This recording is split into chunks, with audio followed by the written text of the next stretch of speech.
We're here today to speak with one of the contributors to our new book, How to Heal Our Divides. Michael McRay is a writer, story practitioner, and facilitator, using the power of personal stories to heal harm, make meaning, and create connection. He's the author of multiple books, including his 2020 award-winning publication, I Am Not Your Enemy, Stories to Transform a Divided World. He works with organizations around the world as a story consultant, produces and hosts 10x9 Nashville Storytelling, and lectures at Lipscomb University. Michael holds a master's in conflict resolution and reconciliation from Trinity College Dublin's Belfast campus. His work has been published and discussed in places like Sojourners, Bookpage, and Plow magazine, and he's been featured guest on numerous podcasts. He lives in Nashville with his family, and you can learn more about him at michaelmcray.com. So, Michael, it's so wonderful to have you involved in this project. Thank you so much for the invitation. It's a delight. So, we'll talk more about Michael's book, but in his book, he features several different organizations that he writes about in How to Heal Our Divides. So we're going to dive into that in a moment. But Michael, maybe you could tell folks just a little bit more about your background, how you led the way to here. Yeah, I'll try to resist the urge to tell my whole life story, right? But I got interested in storytelling at a very young age when I saw the way that my dad would tell stories about his medical practice. He was a small town family doctor. And I remember him being able to narrate stories about kind of traumatic experiences that he helped patients deal with.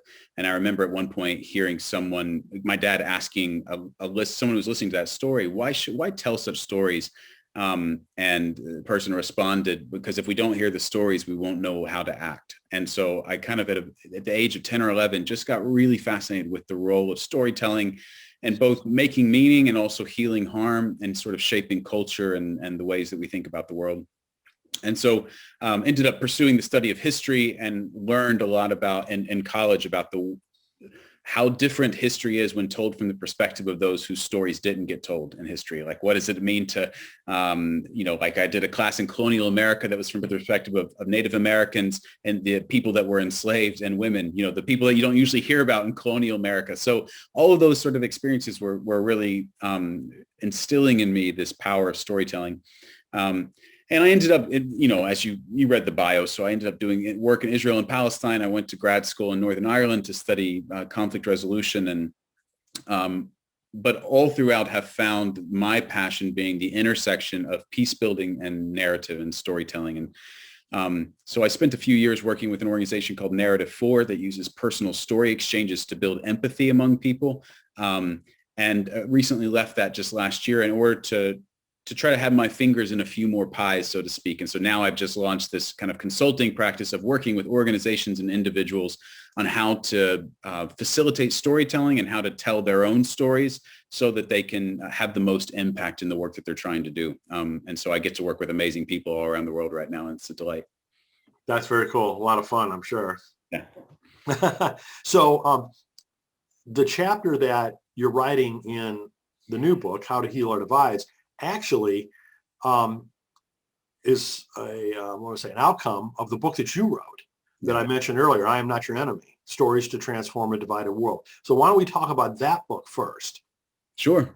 Yeah, in 2015, I had the opportunity, due to the funding of Texas Christian University, to spend several months traveling through divided societies to try to hear the stories of how is it that people can find a way to live together well in the midst of division. And so I went to Israel and Palestine, to Northern Ireland, and to South Africa. I've since gotten to go to Rwanda as well.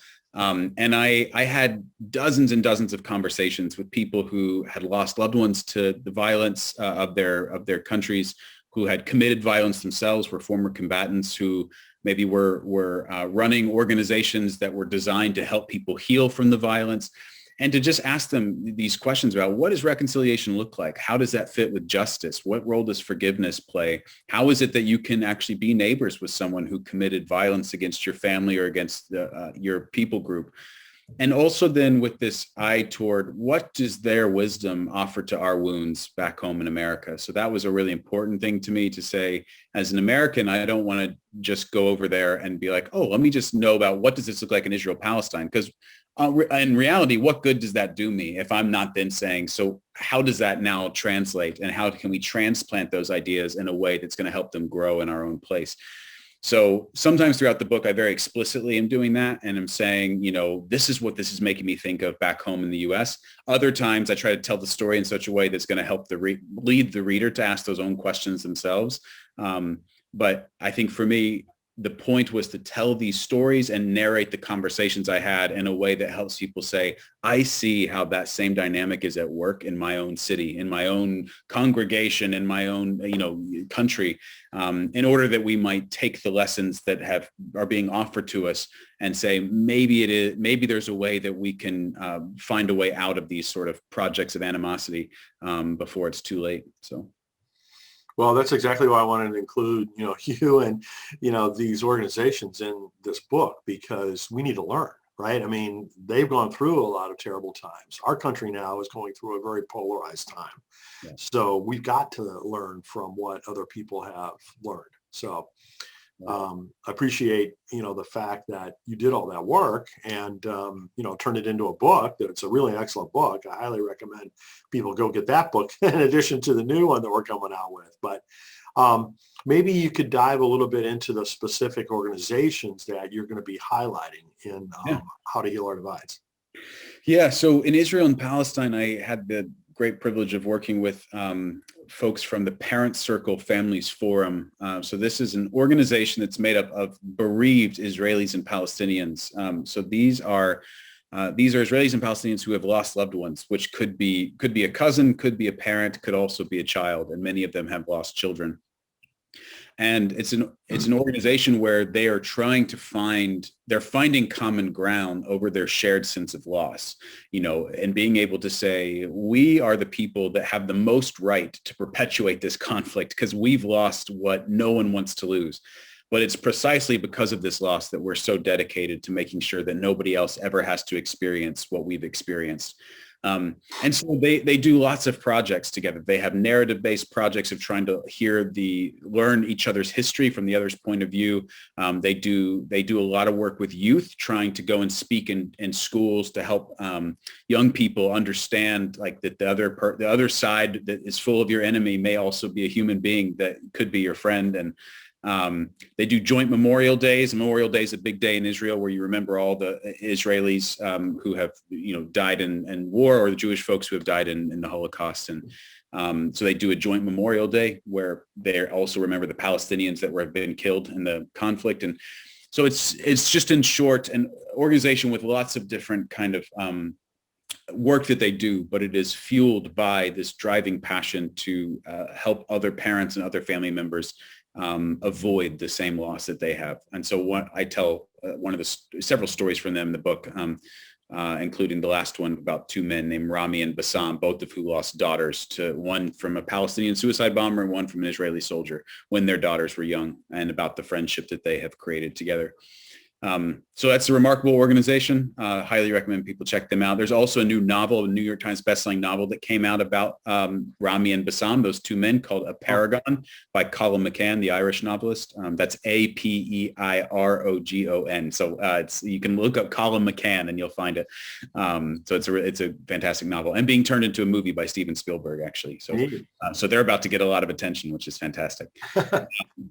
In Northern Ireland, I got to spend a lot of time with the Corrymeela community, which is Ireland's oldest peace and reconciliation community. Was actually started before the Troubles, which, and basically started in the late 60s, which is the violent conflict that kind of rocked Northern Ireland for 30 years.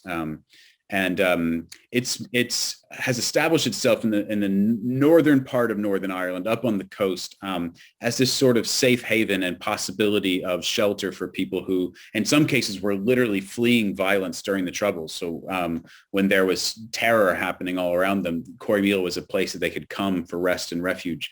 Now it offers, it's a place where people can have retreats and gatherings together, and often are meeting people from the other side, like, former IRA and former UVF combatants maybe sitting together and learning how is it that we can have difficult dialogue without resorting to killing each other, which sounds like an exaggeration, but that's can be a major step for people when you... That's what was going on. So that's exactly what was going on. So it is this, how is it that we can sit here, this kind of the idea of how can I say what I need to say in such a way that allows us to stay in the room with each other? Is there a way that we can have this conversation without having to grab our guns? And so I'll tell a lot more about it in the chapter, but it's another chapter I also wrote in my book called Place of Lumpy The book's I'm Not Your Enemy, but the chapter is Place of Lumpy Crossings. Which is just a quick story on that, because it's a really lovely story, is that the name Corrymeela is this old Irish name. And when they established this center on the land, they named the place Corrymeela, which they thought meant Hill of Harmony. And they thought, isn't that just going to be lovely to have this like reconciliation community on the Hill of Harmony? But somebody finally came along several years later who knew what they were talking about when it came to old Irish etymology, and said it actually doesn't mean Hill of Harmony at all. It means something like Place of Lumpy Crossings. And everyone just like felt such a sense of relief, because they were like, wow, because that name actually holds us, because Hill of Harmony is not what the work of reconciliation actually looks and feels like. It much more feels like a place of lumpy crossings where we're stumbling into each other. And so there was like this... That's great. Yeah, and this realization of the name. So, and then in South Africa, I got to spend time with the Institute for Justice and Reconciliation in Cape Town, learning about their youth work, their community development work, some of their research as well. But they do some remarkable work in this new South Africa of trying to help young people, I think, especially, but also broader society, and understanding what is it that democracy looks like. What's the relationship of justice to reconciliation? That there was this huge emphasis, of course, in South Africa on truth and reconciliation. But there's a lot of conversation, especially now, being like, and what about justice? Like, what about all the land that was stolen from the people of color in South Africa? What happens? What do reparations look like? How are our living conditions actually improving? What's the role of economics in the conversations on reconciliation and justice? And so they're an Institute for Justice and Reconciliation that is putting a lot of emphasis on the ability of people to actually live well, not just with their enemy, but like, are they making ends meet? Can people have a happy life? Because when people are happy and thriving, they're far less likely to be in conflict with other people, right? There's so much that peace building sometimes misses, and its focus on just the quality of relationships and not on the actual living conditions of people.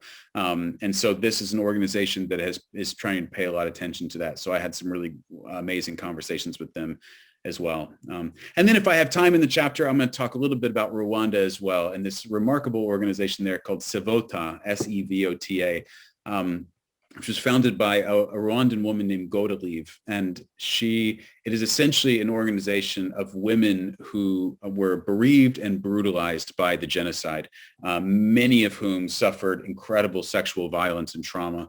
And that SEVOTA, as I understand it, started through dance. That's been its primary methodology for healing, is in the sexual violence that happened to these women, their bodies were violated, and therefore they became disconnected in a lot of ways from their bodies. And dance became a way for them to re-inhabit their bodies in a way that could actually bring some sense of joy.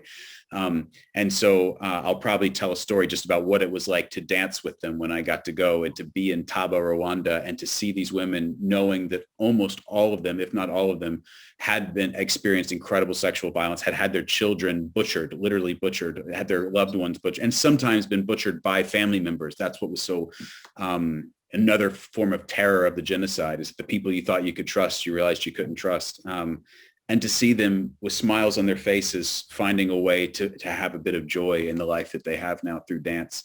And so just to show these different examples of peace building and healing divides takes on many different forms. Sometimes it's sitting down and having tea and difficult conversations. Sometimes it's talking, with your supposed enemy in school. Sometimes it's dancing on a dirt floor in an old school building, So there are lots of ways to do the work that we need to do. So if I understand correctly, like in the case of Corey they have had on the order of 10,000 people per year Per year. participate in their, peacemaking sessions. I'm not sure what the right term is, but Sure. Yeah. Yeah. that's Yeah. that's a That pretty could be big. children as well. Mhm. Sorry. I said that's children as well that come through. So it's people that come there for retreats, maybe to have focused conversation. It's bridging divides, sort of mediations. There's all kinds of programs that can happen at Corrymeela. But yeah, about 10,000 people a year. I mean, that's a pretty significant impact. Yeah. Just kind of like, I don't know what the population of Ireland is, but I mean, I know it's a lot larger than that, obviously, but that's a pretty, you're doing that amount every year. Yeah.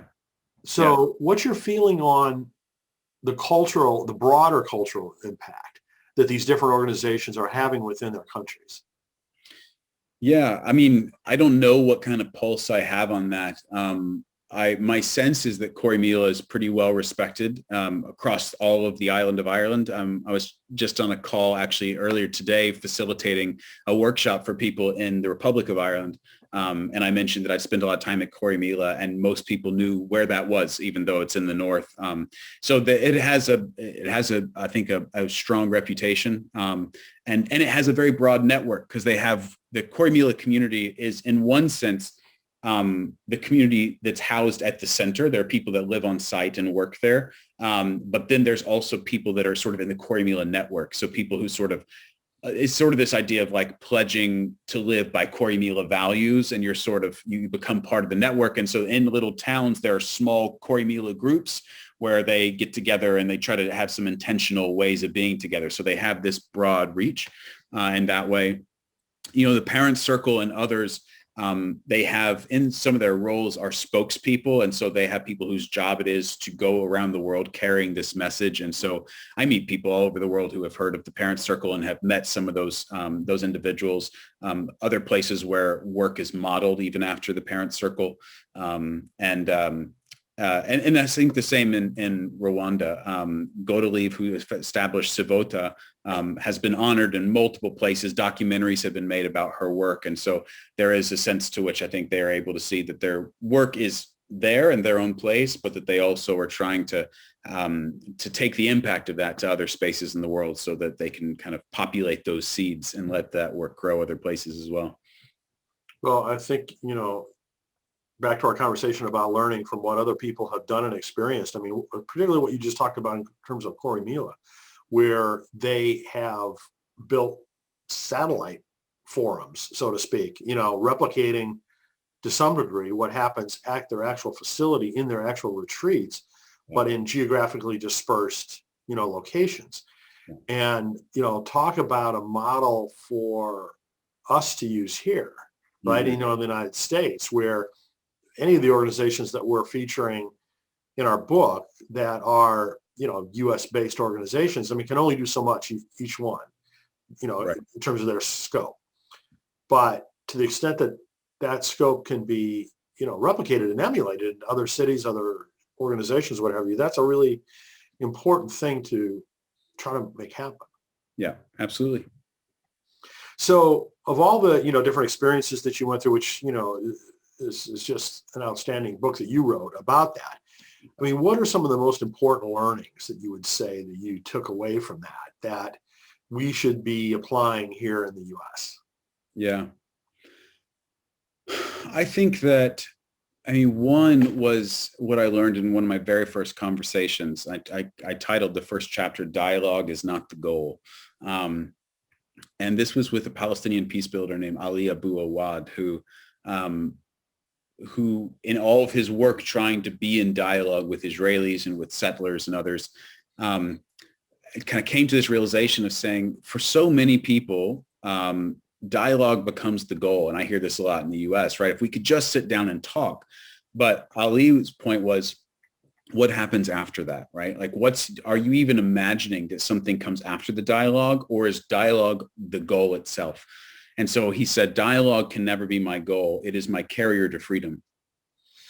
And I found that so helpful to think about, like, are we seeing dialogue as a tool, or is it our end goal? If it's our end goal, we need to reevaluate our priorities and imagine beyond that. That dialogue should be a tool in service of liberation from oppression, in service of, removing the obstacles that keep people's living conditions in desperate ways. And so I think that was really quite challenging for me. I think understanding then the connection, it kind of moves into this connection between justice and reconciliation, that these ideas can't be pitted against each other, that you can't pursue only the quality of relationships while ignoring the issues of systemic injustice that are keeping people apart to begin with and perpetuating the conflict. But you also can't just deal with the systems of injustice and not address the quality of relationships and trust. These things have to go together. And so it doesn't mean that everyone has to be doing all of that work at the same time. I do think there's a role for being able to say, what am I compelled to do, or what am I particularly good at? That one of my gifts, I think, is in facilitating these encounters between people. And that's where I want to give most of my time. But then my question is, who's doing the work of systemic injustice and addressing that? How can I build collaborations there? What does that horizontal capacity look like? So thinking about developing that network was also really helpful. Corey Mila taught me about the importance of having those safe harbors, to dock in for a while. Sometimes you got to get out of and that's part of it's an overused term now, but it's part of the self-care. Like, you can't just stay in it all the time. We need people who are also cultivating those spaces for people to find a way to get a breath, before they go back into it. Even in in the religious tradition that I grew up in Christianity, Jesus went up to the mountaintops right before he went back into the cities. And so sometimes you got to be able to go out of the cities for a bit into the mountains. And then, thinking also just about, I remember one of the folks I spoke with in South Africa, Tim Balanzi, one of the lines he said to me was, there's a difference between knowledge and acknowledgement. And just the moving from just being like, I need to understand the impact of racism or whatever it might be, to saying, and then what does it look like to acknowledge that with your actions and in your relationships? How do we move from simply trying to know something to then having that manifest in the way and in a changed behavior in our lives, so that we're acknowledging things? The list is very long of things I learned, so that's why I had to turn it into a book. But those are really important points. Thank you for highlighting those, because these are all very complex issues, multidimensional, and so there's no one pithy answer to any of it. I mean, obviously, if that was the case, then it wouldn't be such a big deal. But so another dimension of this whole thing is that you do consulting with organizations to help them with some of these kinds of issues. So maybe could you talk a little bit about how you can help folks in that regard? Yeah. So the consulting looks very different depending on the needs of people. For any interested, you can find that on my website, michaelmcray.com/consulting. But some of the projects that I get to do right now, for instance, I'm working with this Palestinian man I mentioned, Ali Abu Awad, who's writing a manifesto on the need for an independent Palestinian national nonviolence movement. And so he's asked me to help him kind of craft the structure of that and what's the narrative, the overarching narrative of his ideas and his vision. So I'm working on a very specific kind of written project in that way. I consult with this organization Narrative 4 to facilitate story exchanges, where we'll bring groups together and have them actually, pair up and tell stories to one another based on some kind of theme or prompt that they're interested in having a conversation about. I do values discernment work for people. So organizations that are trying to figure out who exactly are we and what is it that we care about. I facilitate a process to help them through storytelling to name the values that they have and how to articulate those. And then I also work with organizations to mine and tell the most impactful stories from their work. So there's a great organization here in Tennessee called the Imagination Library from Dolly Parton. And so I got to work with volunteers for that organization. This is an organization that's trying to provide a book a month to every child from 0 to 5 for free. And so I got to work with their teams of volunteers to help them to go through a process to help them ask them the right questions to find impactful stories from when they've seen the work of the Imagination Library have an impact in people's lives, and then to work with them on how do you tell that in a way that's going to influence people to actually get involved, to create engagement and belief in your work so that people will act. So I can do work with people in all kinds of ways, all centered in storytelling. And I also do mediations as well, so specific conflict resolution work. So it's a variety of. Not boring, I would No. say. Is the Thankfully, it's very busy right now, which is like both good and like sad that that we've been so story impoverished for so long that there's like this real, like, people are famished for it. And so people like me who are doing storytelling work facilitation are actually in hot demand right now because there's suddenly this hunger, which is nice in one way that people are paying attention and wanting it now. And it's also this sense of like, oh, how is this just not a natural part of the way that we live? So do you think, once we're further past the pandemic, that there's going to be like this flood of demand for in-person meetings like this? I think, yeah, but I also have found that you can do this stuff very effectively online as well. Like, it is very different to sit in a room with folks, but you can have a great impact in this work even doing it on Zoom, which I find a lot of organizations are happy about in terms of their budgets, because you don't have to pay someone to fly anymore, right? You can just hop on Zoom. And I also love it because now I can do my program and then go play with my 1-year-old son, right? And I don't have to like be gone from home for a week to do something. So like I was able to do some projects for a group in India recently. And so it required me to be up at 10 p.m., but I was able to do 6 projects for them and still be at home with my family as opposed to being on a plane for 20 hours, So like there's some nice improvements in that way. Huge difference once you remove the geographic travel kinds of requirements. Absolutely. Yeah. Well, Michael, it's so great to spend time with you, and I really appreciate you contributing to this book. Thank you for all the wonderful work that you've done, both looking back and, what you're doing right now. Thank you very much. I appreciate you inviting me to be a part of this and for doing the project yourself. So okay. Thanks, Brian. Thank you. Cheers.